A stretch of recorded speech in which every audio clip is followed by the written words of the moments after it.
louvarão enquanto eu viver, e em teu nome levantarei as minhas mãos. A minha alma se fartará só em ti, só em ti. A minha alma se fartará só em ti, só em ti, meu Jesus, só em ti. A minha alma se fartará só em ti, só em ti, meu Jesus. Teu amor é melhor do que a vida.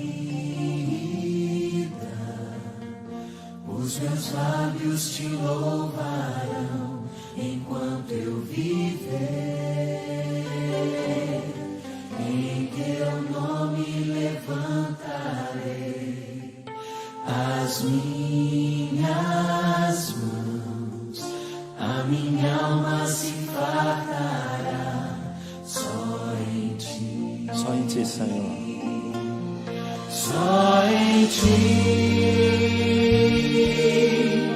A minha alma se fartará só em ti. Só em ti, meu Jesus, só em ti. A minha alma se fartará só em ti, só em ti, meu Jesus.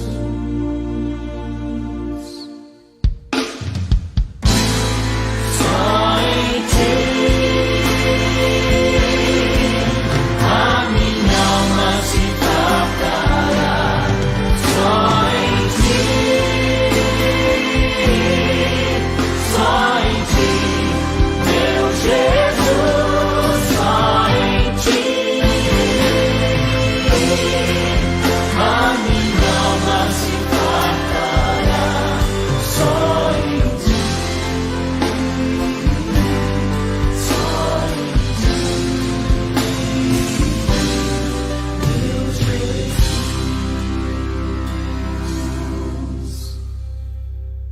Só em ti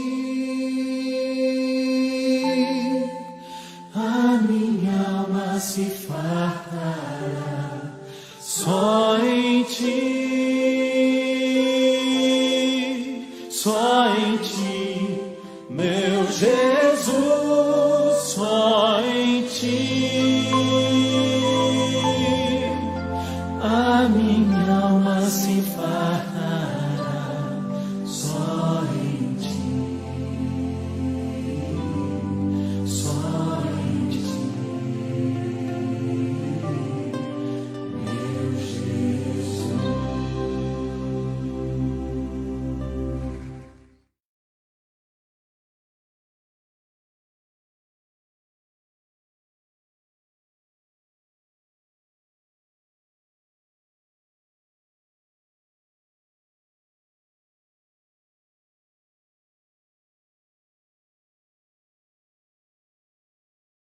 Sobre a questão do culto de adoração, que reforça sempre a adoração em Deus e o nosso posicionamento diante dele, né? E de quarta-feira, o culto de oração, que é focado para nós, nossos testemunhos, mas hoje a gente tem que cumprir esse, é o falar de Jesus e de tudo o que ele faz, né? O título de hoje vai ser Videira Verdadeira. E a gente vai continuar falando sobre a questão das árvores, né? Passamos alguns períodos falando sobre elas, das oportunidades que Deus nos deu e me deu para poder estar aqui falando sobre elas. E hoje a gente vai dar uma continuidade. Hoje seria a última, que é a videira, né? Mas é necessário que a gente entenda todas as árvores que se passaram para que a gente chegasse a esse ponto e saber que as parábolas elas não são distintas umas da outra, né? Então agora nós vamos orar.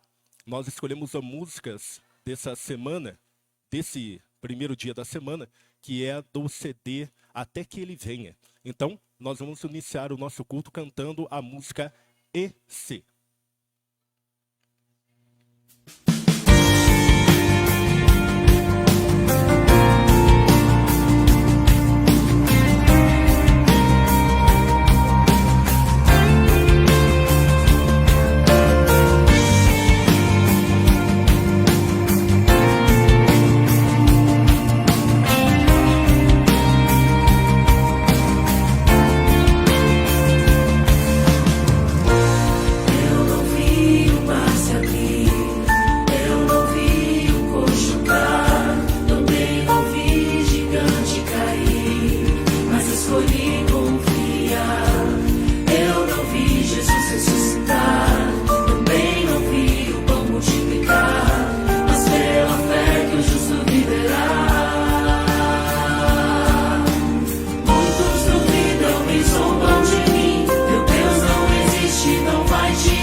gente vai cantar a música A Colheita.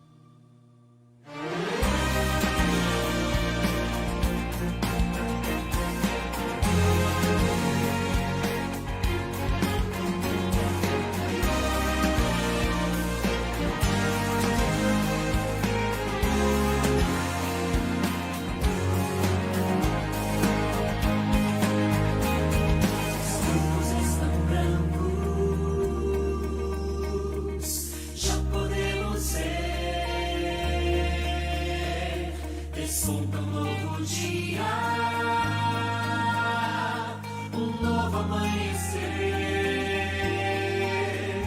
Há trabalho a ser feito, ainda muito que colher. É Jesus que nos convida. O que vamos responder?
que eu vou chamar o Lucas para fazer uma oração de joelho comigo.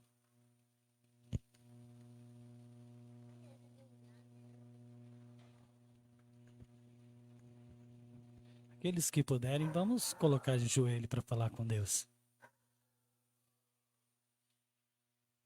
Grandioso Deus, querido Pai, estamos aqui, Senhor, na sua santa casa de oração, Pai. Aqui seus filhos, ó Pai, se prostram diante de Ti, Senhor, e entrega seus corações. Que nesse momento, Senhor, as pessoas que estão em casa também, que prostradas estão, receba, Pai, o toque do Seu Espírito Santo. Que Ele possa preparar nossos corações nesse momento para receber a Sua palavra, Senhor. E que ao sair daqui, nós possamos, Senhor, sentir que realmente encontramos contigo essa noite. Pai, usa o nosso irmão Tiago, que ele possa falar inspirado por Ti, seja usado pelo Espírito Santo de Deus nessa pregação. Eu lhe peço em nome de Jesus. Amém.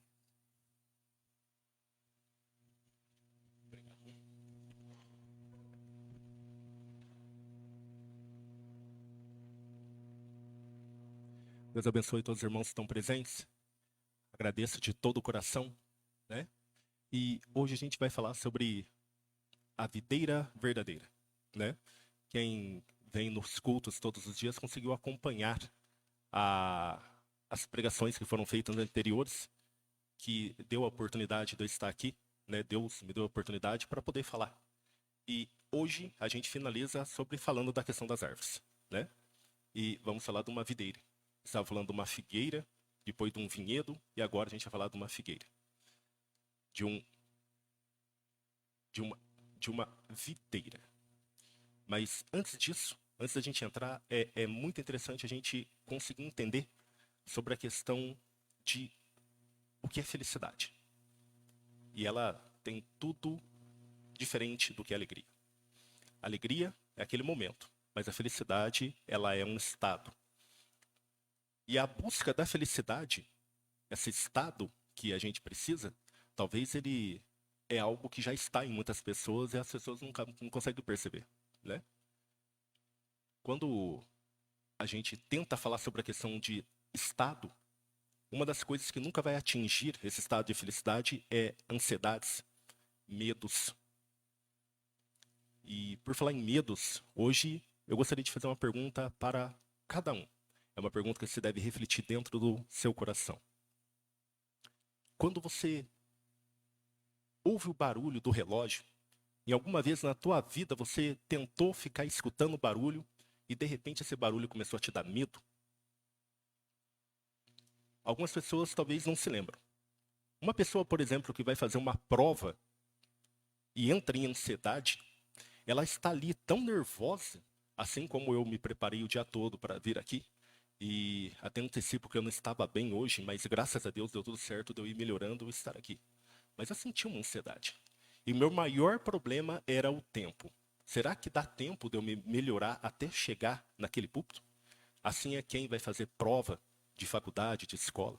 Assim é os idosos, boa parte dos idosos. Assim é aquele que está numa cama, acamado, sabendo que não tem esperança nenhuma, e fica ali. Algumas pessoas têm numa parte da vida, um chamado banquete com a consequência, que é um momento que a pessoa chega e ela olha para trás e fala assim: eu posso ver meu passado, posso ver todos os meus objetivos, posso olhar para o futuro e ver que muitas coisas eu não vou conseguir resolver. E aqui, naquele momento, ela começa a ter um banquete com a consequência. O fato é que quando a pessoa começa a ouvir o barulho do relógio, para muitas pessoas, ele não toca como um simples toque. Ele parece um bumbo, igual dos japoneses quando batem lá. Eu gostaria que você tirasse 10 segundos para escutar exatamente isso aqui.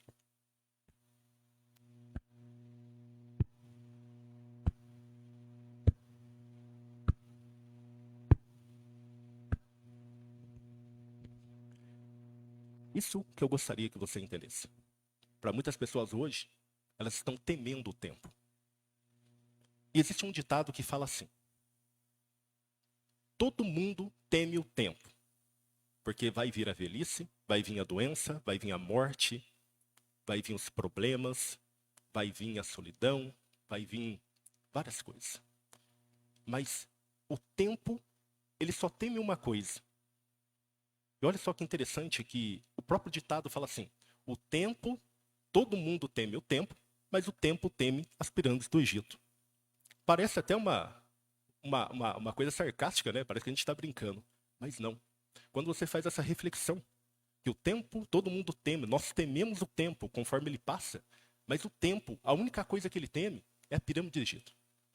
Porque é a única coisa do passado que ainda se permanece em pé. Se você olhar parentes teus que não existem mais, se você procurar em documentários cidades que já apareceram, foram cidades muito fortes, que hoje estão enterradas embaixo da terra. Você pode procurar civilizações, documentários, tudo foi para baixo da terra, menos a pirâmide do Egito. E é interessante a gente falar sobre ela.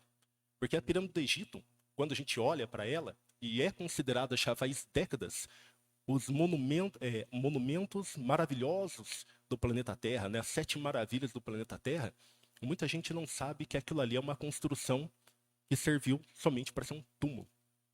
E até hoje a gente vê isso, né? Tirando sarcófago, tirando aquele monte de caixão e só vendo gente ali seca e restos mortais. Mas esse não é o problema. O problema foi o ideal. A que ideal aquele povo fez a pirâmide do Egito? E aí que está a força.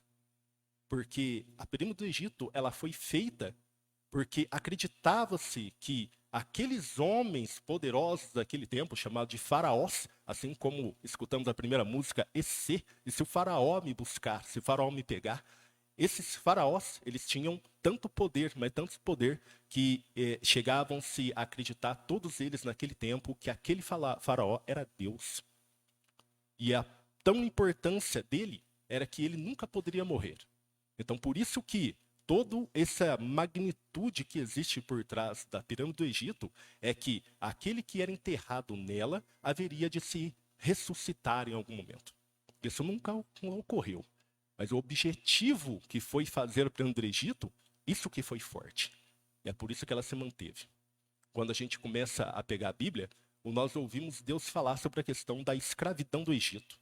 E muita gente que já leu a Bíblia passa a vida inteira não conseguindo entender o porquê que é a escravidão do Egito. Porque essa escravidão que se fala é a escravidão que os homens trabalharam para homens que se consideravam deuses. E assim a gente vê toda a passagem, né? Mostrando que mesmo tirando eles desse entendimento, dessa compreensão, eles queriam voltar. Eu estou sofrendo, mas pelo menos aquele ali conseguia ver a hora que eu estava com fome, conseguia ver a hora que eu estava precisando de alguma coisa. Isso que é o que a gente chama de escravidão do Egito. O fato é que quando nós vemos Jesus tomando a frente no Evangelho, ele vai querer mostrar exatamente isso. A gente ainda continua na escravidão, mas tem que ser uma escravidão agora para Deus. E como é que eu posso ter uma escravidão para Deus se de repente eu não consigo me relacionar com Ele? É a hora que ele apresenta a questão da videira. Mas a gente passou a vida inteira falando sobre a questão da videira, mas a gente nunca entendeu ela perfeitamente como ela é. Então, por isso que antes a gente precisaria ver as outras árvores que se passaram na frente dela. Porque aí a gente consegue entender o porquê que Deus trabalha sempre com os fracos, aqueles que não teriam força para poder crescer. E o primeiro capítulo que a gente vai ver, então, é Mateus, capítulo 12, versículo 33. E aqui ele está falando para o momento dos fariseus. Isso aqui a gente já viu para quem acompanhou todos os nossos cultos que se passaram, né? Mas nesse momento seria o momento da gente refletir. Vamos passar um pouquinho por cima e vamos refletir. Então vou pedir para que a irmã lesse para nós esse capítulo, esse versículo, o 33 até o 35.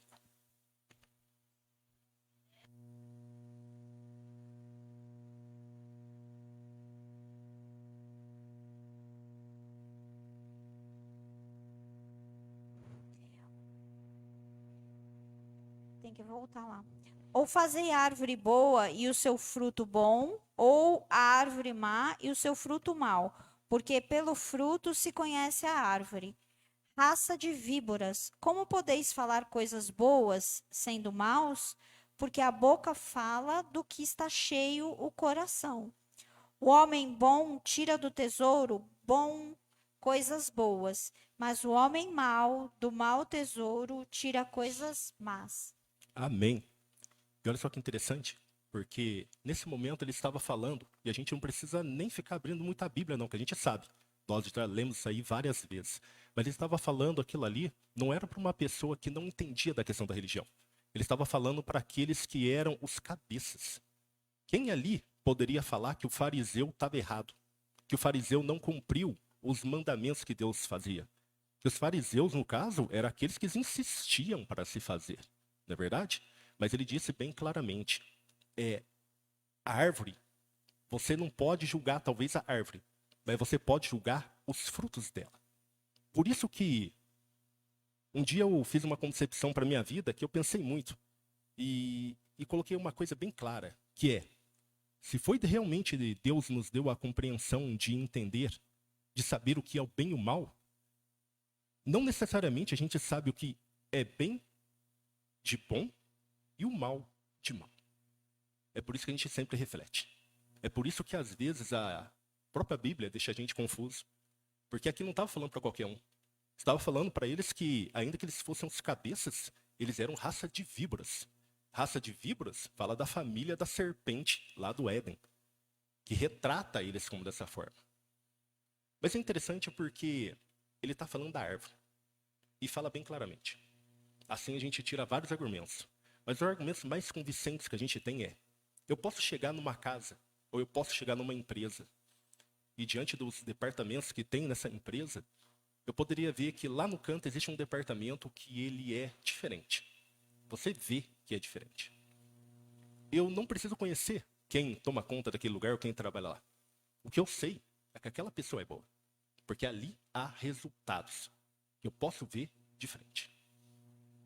Então, a árvore, assim como ela é apresentada, ela é eu, é você, que nós nos fazemos árvores.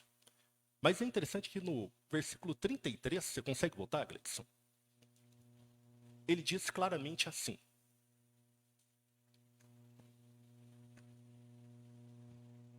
Ele diz para se considerarem. Considerem. Não era Jesus que tinha que falar. Era nós que tínhamos que ver. Você como árvore, você tem fruto bom? O teu resultado é bom ou é ruim? Não é a questão de ser como o fariseu, que mostra que é uma árvore boa, mas o fruto é ruim. Por isso que o relacionamento que as árvores apresentam não é um relacionamento que vai nos levar para o céu, mas é um relacionamento que a gente tem entre nós. Não é nada para salvar, mas é um relacionamento que a gente se salva de não deixar o pecado tomar conta do coletivo. E aí foi um culto que a gente falou sobre isso.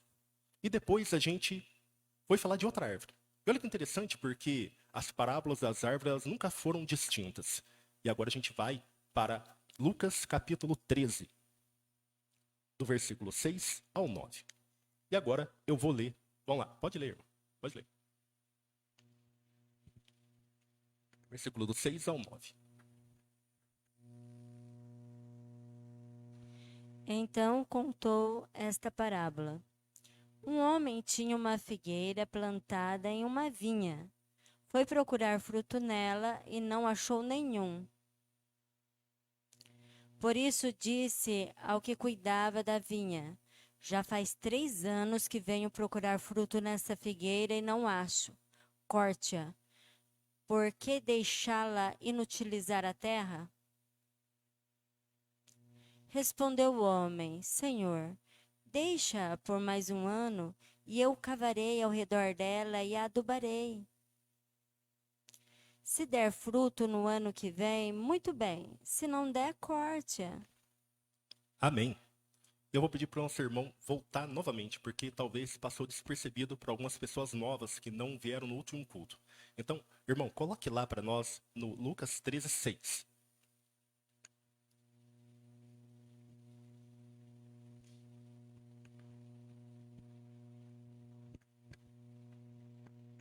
E ele diz assim: contou uma parábola. Um homem tinha uma figueira plantada no meio de um vinhedo. E aqui mostra então duas árvores.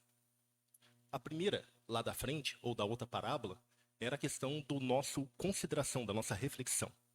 E olha que interessante que depois ele mostra agora uma árvore que não precisava mais ter a sua reflexão. Teria que ter a sua ação de dar fruto. Agora a gente vê uma figueira que não está plantada no meio de um figueiral, não está no meio do seu pomar, mas ele foi colocado dentro de um vinhedo, de várias parreiras de uvas. O fato é que a questão, o questionamento que se dá aqui de Deus é que só pelo fato dela ser plantada dentro de um vinhedo, ela não quis dar fruto. Talvez a árvore poderia questionar, eu não dou fruto porque eu não dou vinho. Mas lógico que você não dá uva, né? Mas você tem que dar figo, seja aonde você for.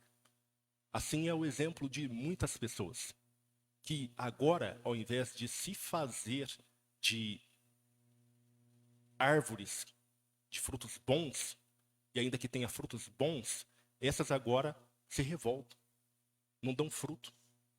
E assim é o que a gente vê muitas vezes na igreja, de alguns conflitos que acontecem, e mostra claramente que a pessoa sai, vai para um lugar e fala-se assim: eu não vou mais dar fruto em lugar nenhum porque eu não estou dentro lá do meu pomar. Então eu não faço mais parte da igreja, então não preciso dar fruto. Aí a pergunta é, e quem disse que existe a desunião do corpo com a igreja? Se o próprio Jesus falou que a igreja sou eu. Não é verdade?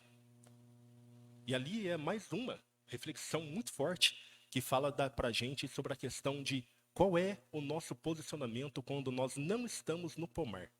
É a mesma coisa dos desbravadores. Qual que é o posicionamento que vocês têm lá dentro da escola, com os amigos, esse respeito, essa questão de educação? É isso que se pede. Para os jovens, se pedem para nós o nosso posicionamento. Se de repente for falar sobre a questão de personalidades, isso não importa. O que leva em consideração é o fruto.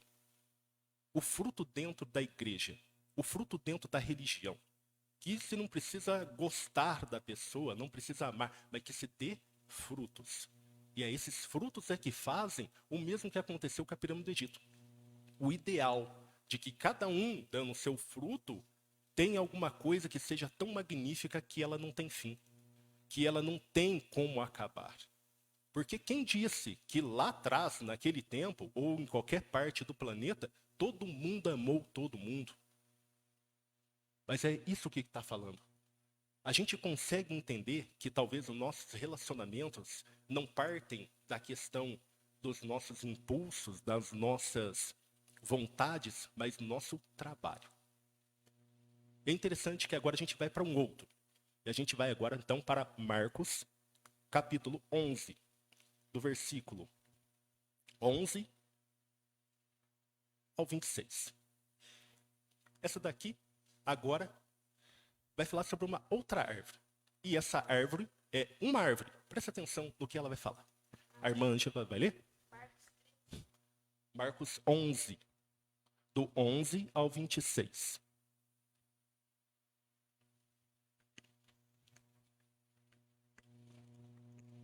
Nesse momento, Jesus estava indo em Jerusalém.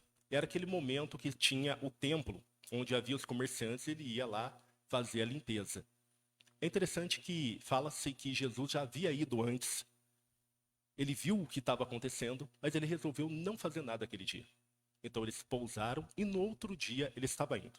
E ele, no momento que ele estava indo, chegando em Jerusalém, ele vê essa árvore. E veja só como é o relato da árvore nesse contexto. Jesus entrou em Jerusalém e dirigiu-se ao templo. Observou tudo à sua volta e, como já era tarde, foi para Betânia com os 12. No dia seguinte, quando estavam saindo de Betânia, Jesus teve fome. Vendo à distância uma figueira com folhas, foi ver se encontraria nela algum fruto. Aproximando-se dela, nada encontrou, a não ser folhas, porque não era tempo de figos. Então lhe disse: ninguém mais coma de seu fruto. e os seus discípulos ouviram-no dizer isso. Chegando a Jerusalém, Jesus entrou no templo e ali começou a expulsar os que estavam comprando e vendendo. Derrubou as mesas dos cambistas e as cadeiras dos que vendiam pombas. E não permitia que ninguém carregasse mercadorias pelo templo. E ele os ensinava, dizendo: Não está escrito: a minha casa será chamada casa de oração para todos os povos, mas vocês fizeram dela um covil de ladrões. Os chefes dos sacerdotes e os mestres da lei ouviram essas palavras e começaram a procurar uma forma de matá-lo, pois o temiam, visto que toda a multidão estava maravilhada com o seu ensino. Ao cair da tarde, eles saíram da cidade. De manhã, ao passarem, viram a figueira seca, desde as raízes. Pedro, lembrando-se, disse a Jesus: Mestre, vê, a figueira que amaldiçoaste secou. Respondeu Jesus: Tenham fé em Deus. Eu asseguro que, se alguém disser a este monte, levante-se e atire-se no mar, e não duvidar em seu coração, mas crer que acontecerá o que diz, assim lhe será feito. Portanto, eu digo: tudo o que vocês pedirem em oração, creiam que já o receberam, e assim sucederá. E quando estiverem orando, se tiverem alguma coisa contra alguém, perdoem-no, para que também o Pai Celestial perdoe os seus pecados. Mas, se vocês não perdoarem, também o seu Pai que está nos céus não perdoará os seus pecados. Amém. E aqui agora a gente vê uma outra árvore. E diz claramente que Jesus, indo com os seus apóstolos, no meio do caminho ele percebeu que havia uma árvore lá no fundo que era uma figueira. O fato é que a figueira ela estava frondosa. E coloca aí, irmão, para nós, 11:11. E ali ele fala bem claramente que ao avistar uma figueira, ele foi ver se tinha frutos. Ué, por que não tinha? Porque o próprio contexto fala que a figueira ela estava com folhas, apresentando que tinha frutos, mas não era o seu tempo. Então, vamos lá, irmão, passa no 12 para a gente ler. Agora aqui, no 13. Olha só. E vendo à distância uma figueira com folhas, foi ver se encontraria nela algum fruto.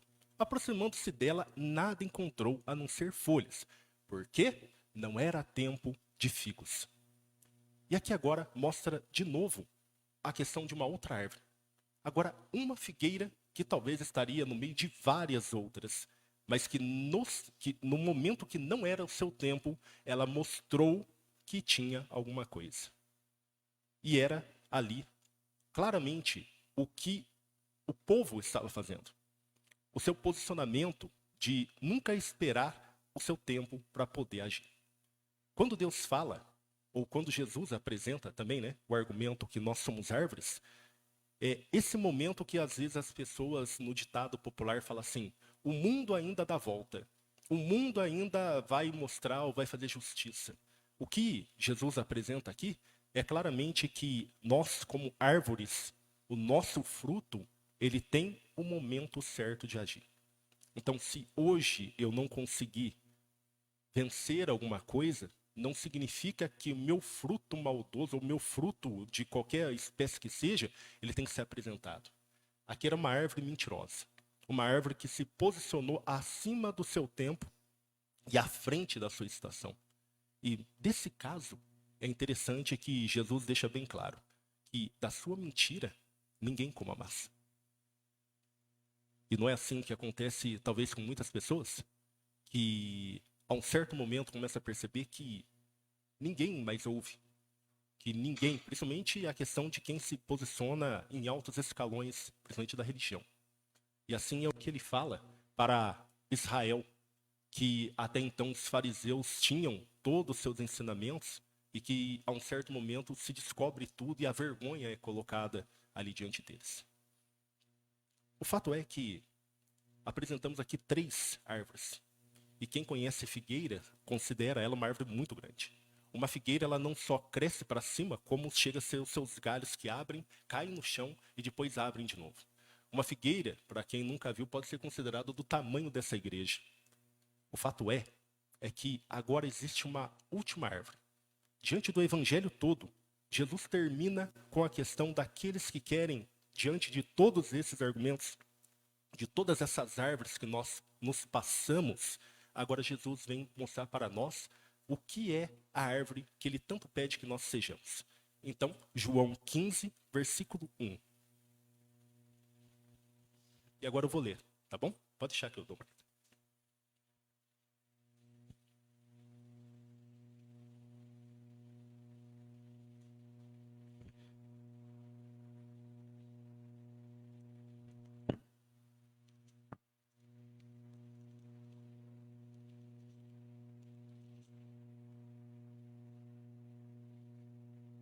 Do 1 ao 12, tá bom, irmão? Então vamos lá. E ele vai falar agora, para todos aqueles que estão com ele, a respeito da última árvore. E é uma videira. Ele não fala agora mais sobre a questão do figo. Ele não fala mais a questão agora de uma macieira. Ele não fala mais agora sobre folhas. Ele fala sobre uma videira. E ele diz assim: eu sou a videira verdadeira e meu pai é o agricultor. Todo ramo que, estando em mim, não dá fruto, ele corta. E todo que dá fruto, ele poda, para que dê mais frutos ainda. Vocês já estão limpos pela palavra que tenho falado. Permaneçam em mim e eu permanecerei em vocês. Nenhum ramo pode dar fruto por si mesmo, se não permanecer na videira. Vocês também não podem dar fruto se não permanecer em mim. Eu sou a videira, e vocês são ramos. Se alguém permanecer em mim, e eu nele, esse dará muitos frutos, pois sem mim vocês não podem fazer coisa alguma. Se alguém não permanecer em mim, será como um ramo que é jogado fora e seca. Tais ramos são apanhados, lançados ao fogo e queimados.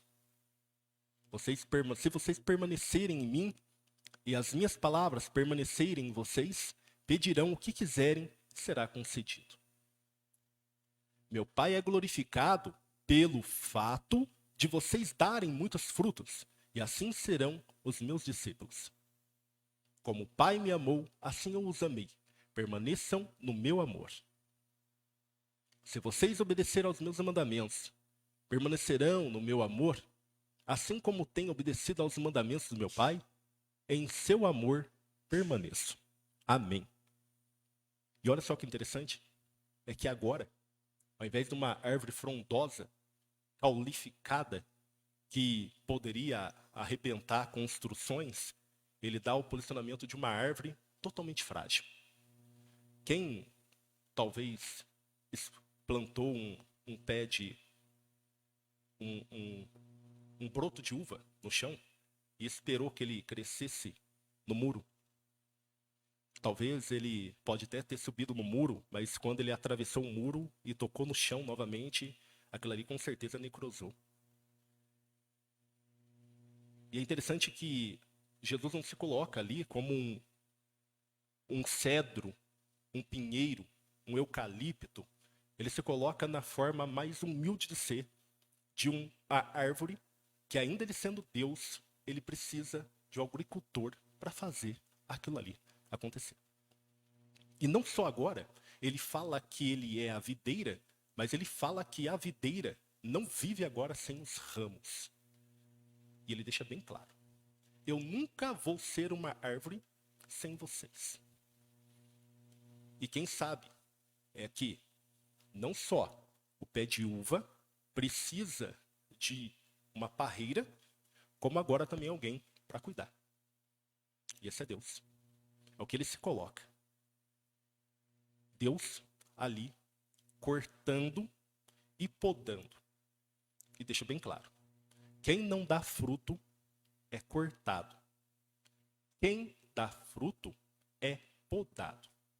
A questão da poda é o fato de se plantar novamente, para que dê mais frutos. E aí ele dá toda a sequência dos argumentos que são ali apresentados, para que a gente consiga entender que,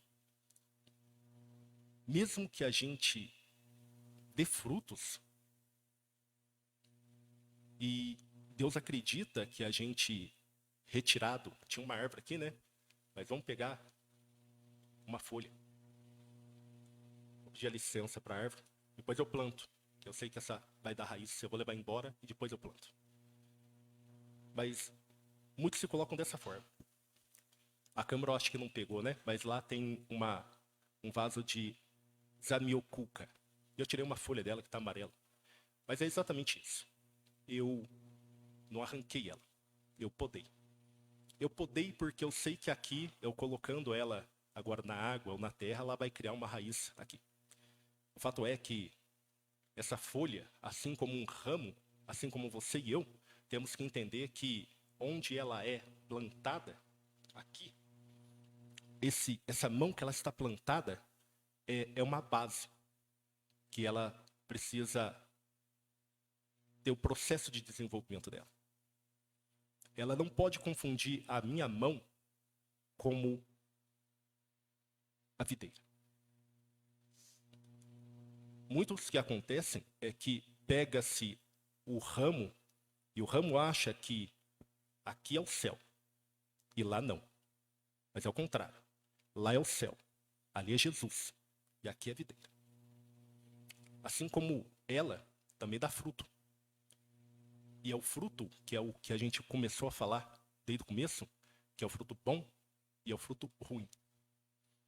É disso que se fala.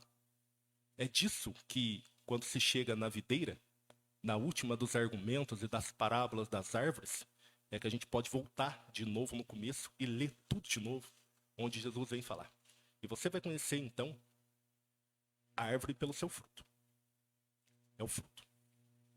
E assim, é de se reconhecer também que essa folha, tudo que ela precisa dar, o fruto, a forma como cresce, o procedimento que ela se ramifica, ela não é por si só, porque está na minha mão. Ela tem que ser exatamente como aquela planta no vaso. Por isso que se diz, e todos os argumentos de Jesus, quando ele diz, quando você receber um tapa numa face, você vira a outra face. Porque é assim que aquela planta existe. Se você for humilhado, que você passe para Deus, que você receba isso como humilhação, porque toda briga que tiver em nome de Jesus, assim você se alegra. Não me alegro porque você está plantado na minha mão. Eu me alegro porque assim aquela árvore, assim aquela planta é. E assim que a gente precisa ser.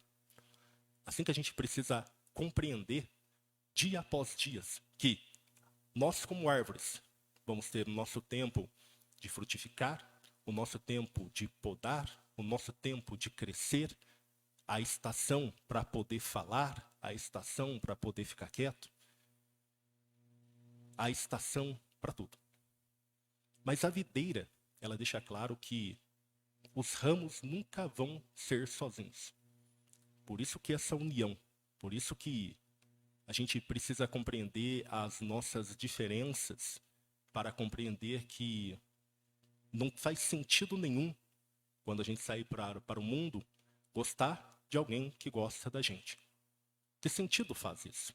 E é assim que Jesus fala, né? O certo seria amar o inimigo. Porque há uma esperança de ter alguma coisa ali ainda diferente. Há uma esperança de ter o que ainda não conhecemos. Não é verdade? E é isso que a gente termina hoje a nossa pregação. A folha eu vou guardar, que eu vou levar ela para casa. E diante da videira, assim como é apresentado, esse posicionamento com a minha mão serviu para mostrar as paredes de uma igreja. E ela serve, é a nossa base.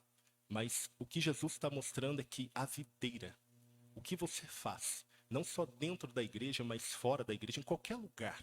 Assim como os argumentos dos frutos que se dão fora do pomar, dos frutos que você dá, do reconhecimento da árvore pelos seus frutos, tudo isso é entre você e Deus. É por isso que na videira, você, quando fecha os olhos para orar, ou quando levanta os olhos para olhar em Jesus e orar para Ele, entre você e Ele não existe nenhum intercessor, não existe pastor, não existe líder, não existe ninguém. Você e Deus. Do resto, todos esses, seja de qualquer escalão que for, são teus irmãos, ramos igual a você, e só servem para que um possa ajudar o outro. É assim. Não existe mais, não existe menos, não existe complicação.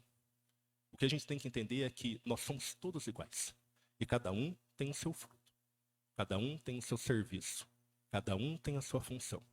E é por isso que Deus fez a igreja para que a gente se unisse e trabalhasse cada um com as suas imperfeições, para que a gente permanecesse nele. E essa permanecer é o que mais se pede, permanecer. E se há uma palavra que vem sendo repetida tantas vezes, é porque se eu tenho que fazer força para permanecer em Jesus, permanecer em Deus, é claramente que ele está afirmando que, ao contrário, tem alguém puxando. Agora, se é complicado ter essa permanência em Jesus, imagina como seria viver dessa forma. O ramo que é plantado, imaginando que não precisa mais da videira, que não precisa mais de onde ele saiu. Ele acha agora que ele é único, né? Então, é um exemplo de tudo que a gente aprendeu, que não tem um fim magnífico, mas seria uma reflexão. Assim a gente consegue compreender hoje que as parábolas elas não estão distintas. Uma puxa a outra. E mostrou claramente que quando Jesus se apresenta agora como árvore, ele apresenta uma árvore que é para os fracos. Aquele que precisa de Deus, precisa de você, precisa de mim, para a gente possa conseguir vencer, né? E claramente, e de novo falando, tudo isso, nenhum momento falou que era para salvação, senão para o nosso próprio convívio mesmo. Amém? Então a gente vai cantar o último louvor. Vou pedir para que a irmã Fábia possa vir aqui cantar comigo. E a gente vai cantar a música Através de Nós. Vamos se colocar em pé?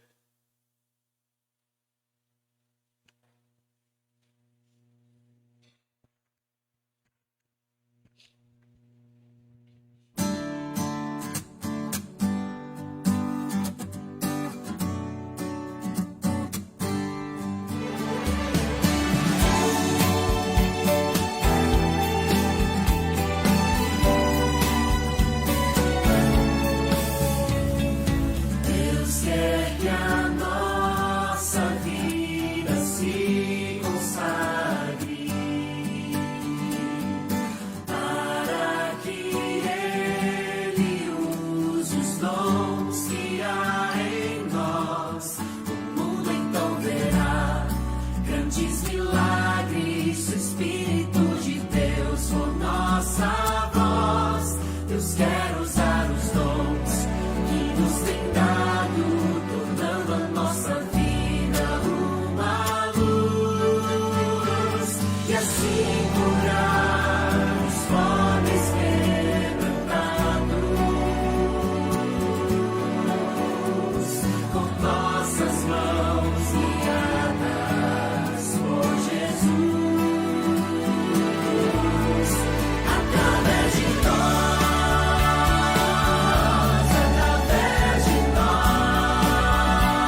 E um recado só para reforçar, a partir de agora, os cultos de domingo serão 7h30.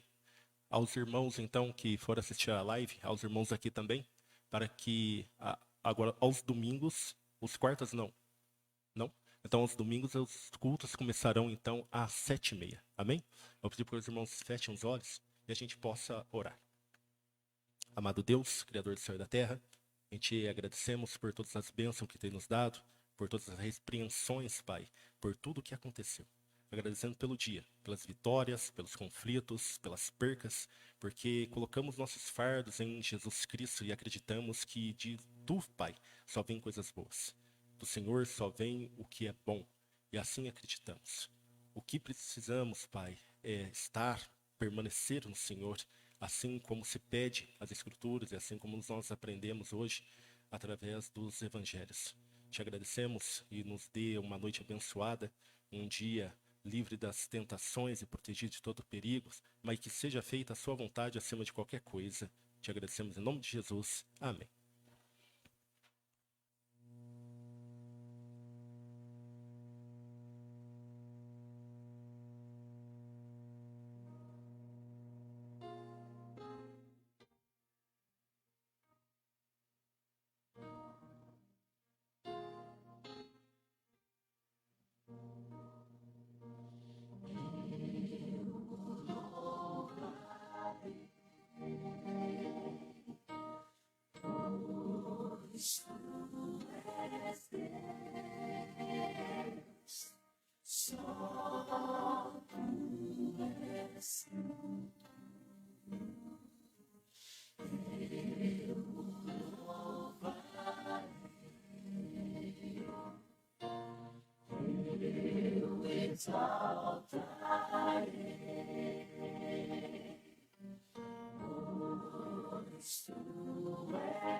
Só